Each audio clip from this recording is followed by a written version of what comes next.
Aujourd'hui, je vous montre comment faire mes volants en chocolat que j'utilise pour décorer la plupart de mes gâteaux. Ils rendent les gâteaux vraiment élégants. Et les gens pensent que je dois obtenir des moules fous pour cela, ou faire quelque chose de fou avec du chocolat. Mais croyez-moi, ce n'est vraiment pas si difficile. Ce dont vous avez besoin est une plaque de cuisson. Vous voulez une sorte de couteau à palette pour étaler le chocolat à plat. J'ai un couteau à palette assez grand, simplement parce que je trouve plus facile d'étaler le chocolat avec. Vous avez aussi besoin d'une spatule à papier peint pour la cuisine. Assurez-vous simplement de sa propreté. Vous avez besoin de quelques pépites de chocolat et j'ai ici de l'eau chaude et de la chaleur. Récipient thermorésistant et bol métallique. Ainsi, la première étape est de faire fondre le chocolat. Vous pouvez le faire au micro-ondes, mais je ne l'aime pas, je pense qu'il brûle trop vite. Je préfère simplement prendre de l'eau bouillante et la verser dans un bol.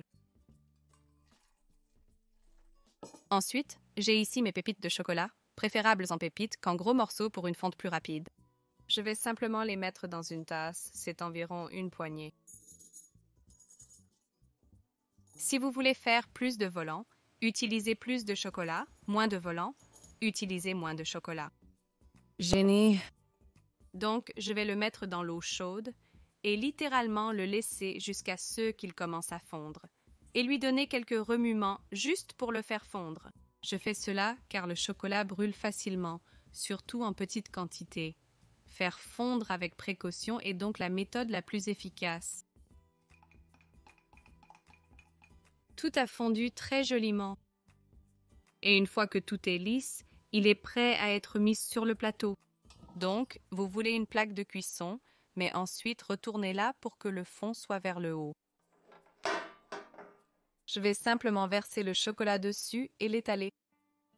Assurez-vous simplement qu'aucune eau ne tombe sur le plateau, car le chocolat et l'eau ne sont pas amis.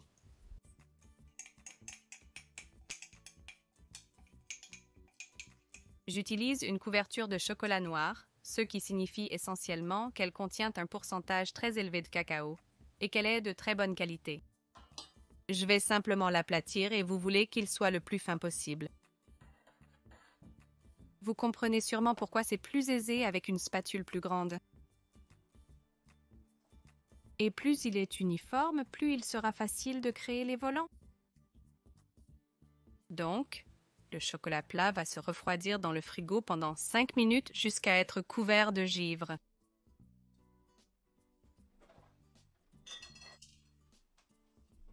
Donc, cela a passé 5 minutes dans le frigo. J'ai pris une délicieuse tasse de thé entre-temps. Comme vous pouvez voir, il s'est légèrement assombri. Maintenant, vous voulez simplement le laisser hors du réfrigérateur pendant environ quelques minutes. Et la façon de le tester quand il est prêt est que vous pouvez le toucher. Et ensuite, vous commencez à voir votre empreinte digitale. Je ne peux pas vraiment le décrire plus que ça. Il faut simplement qu'il soit assez doux pour commencer à se froisser, mais pas encore assez froid pour qu'il se brise essentiellement. Donc c'est un peu un jeu d'éveil maintenant.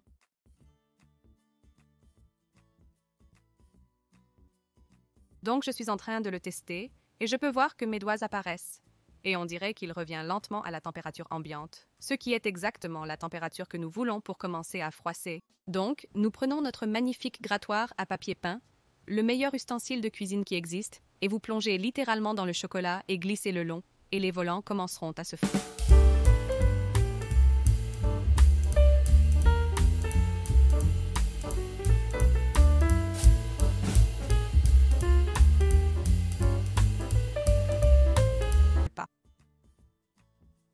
Et répétez l'opération jusqu'à ce que tout le chocolat soit utilisé. Donc, moi et mes mains chocolatées, nous allons remettre cela au frigo pour encore 5 minutes, juste pour raffermir les volants de chocolat. D'accord, donc certaines sont meilleures que d'autres, donc je vais juste sortir les meilleures. Celui-ci a vraiment bien tourné, vous pouvez voir les jolis volants et il est pincé à la... C'est aussi cool. Si vous voulez le faire avec du chocolat blanc, vous pouvez aussi. Il suffit d'étaler le chocolat blanc un peu plus épais que vous ne le feriez avec du chocolat noir. Vous ne voulez pas non plus les manipuler trop, car la chaleur de vos mains commence à les faire fondre.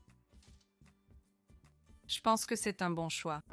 Donc, vous pouvez voir comment ils transforment complètement un gâteau lorsqu'ils sont dessus, ou même faire des mini en tant que dessert. Vous pouvez les laisser comme ça, mais j'aime toujours les saupoudrer de paillettes comestibles ou de poussière comestible, car je pense que cela met en valeur la forme, et cela rend vraiment bien contre le chocolat noir aussi.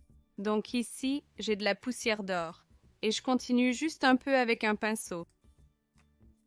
Et je peins simplement des rayures d'or de manière aléatoire. Essayez de faire un peu d'ombrage, laissez mon flux artistique s'exprimer.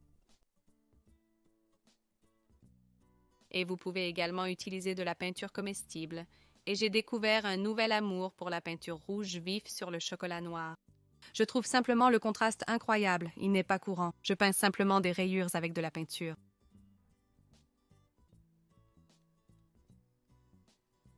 Comme vous pouvez le voir, la poussière d'or a vraiment mis en valeur la forme du chocolat. Je pense simplement que cela le rend vraiment beau et plus fou qu'il ne le serait déjà s'il n'était pas recouvert d'or. Merci d'avoir regardé. Plusieurs d'entre vous m'ont demandé comment sont fabriqués mes volants en chocolat. J'espère que cela vous a éclairé. S'il vous plaît, n'oubliez pas, aimez, commentez, abonnez-vous et suivez-moi sur Instagram à Georgia's Cakes si ce n'est déjà fait. Observez comment j'utilise ces techniques sur mes gâteaux. J'aimerais voir vos créations. N'oubliez pas de me taguer.